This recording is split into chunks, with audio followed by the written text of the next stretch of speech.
So this is a new AMS210EN subclass X90023, last three digits 053. This is the heavy duty rotary hook machine that's set up that way, the triple capacity bobbin. And we've got several different patterns on here. So this is pattern number 1.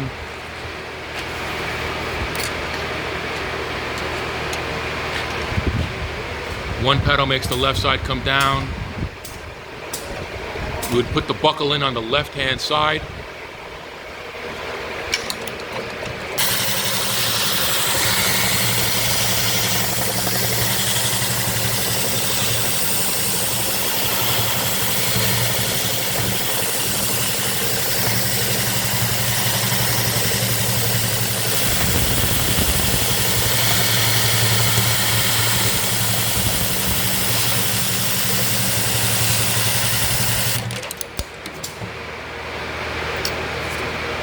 And that's what that pattern looks like. Let's see the bottom. Okay, now to change patterns, you press the ready button here. The other pattern is going to be number 2.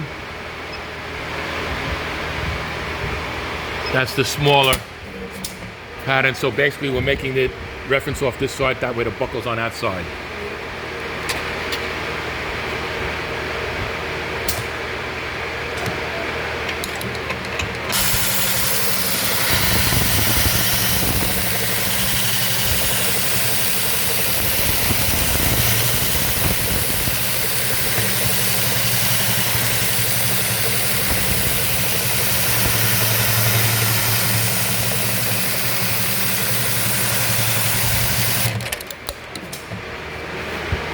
And there's that pattern. Look at the bottom, and there's that.